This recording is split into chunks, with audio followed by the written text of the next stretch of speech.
I got home from a business trip and noticed my slippers were still wet. I asked Mary if we'd had anyone over. She froze for just a second, then laughed it off. Come on, you know I'm terrible with people. I just like quiet weekends at home. Isn't that what you always said you loved about me? That I'm so low maintenance? I gave her a vague smile and waited until she left to go shopping. Then I went through the apartment, room by room. Someone had used my razor. A pair of pajamas in the closet had been worn. But the kicker? The box of condoms in the nightstand was completely empty. 2 days, 12 condoms. Guy had stamina, I'll give him that. I swallowed my anger and pulled out my phone. Get me all the security footage from our building for the past 2 days. And keep it quiet. Next day at work, the footage was already in my inbox. I clicked it open and scrubbed through. Clear as day. Time stamped down to the second. Starting 3 days ago, some guy had been coming and going from my place. A lot. The last clip was from an hour before I got home. The elevator opened. He stepped out with his arm around Mary's waist. They stopped right outside our door and kissed. Long, slow, the kind of kiss where you can't tell where one person ends and the other begins. Mary's hand slipped inside his coat. I'd never seen her like that. So eager. So hungry. I knew exactly who he was. Dean Gilbert, Mary's new assistant. I'd seen his resume. 25, fresh back from some program overseas. 6'1", with the kind of face that gets you places. The video froze on him kissing her neck. I closed the window and leaned back. That's when someone knocked. 2 quick raps. Come in. The door opened, and there he was, Dean Gilbert, in a fitted light gray suit that showed off his height, every hair in place. His eyes had that cocky confidence you see in young guys mixed with something lazier, almost smug. He was holding a folder. Chairman Dickerson. His voice was all business. President Henson asked me to bring over the year-end bonus list for your signature. He walked to my desk and set the folder down. No small talk. Didn't leave. Just stood there, waiting. Perfect posture. But his eyes drifted past me to the bookshelf like this was just some boring errand. I looked up at him. He didn't flinch. He even smiled, a smile that was hard to read. Normally, when Mary sent stuff like this or had her secretary bring it, I'd glance at the total and sign. She handled HR and finance. I'd always given her free rein. But today, I picked up the folder, opened it. I went through page by page. Bonuses ranged from tens of thousands to a few 100,000, nothing unusual for this year. Then I hit the last page. My hand stopped. Next to Dean Gilbert's name was a long string of numbers. Year end. Bonus. $1 million.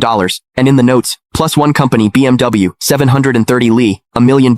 A BMW 7 Series, for an assistant who'd been here less than 6 months. I stared at that number for 2 seconds. Then I looked up. Dean was watching me. That little smile had gotten bigger, and there was something in his eyes, now impatience. Chairman Dickerson, is there a problem? His tone was still polite, but there was an edge, a push. Miss Henson is waiting to head out. He made sure to emphasize those last words. I picked up my Mont Blanc pen and uncapped it. The tip hovered over the signature line. Didn't touch down. Mr. Gilbert, you've been with the company about 5 months now, right? My voice gave nothing away. 1 week shy of 5 months. Quick answer. Smooth. I said nothing. I signed. Thank you, Chairman Dickerson. He took the folder back, flipped to check my signature, then closed it. And right as he turned to leave, I caught it. His lips moved. Fast and silent. No sound. But I could read it clear as day. 3 syllables. Old bastard. He didn't even bother closing the door behind him.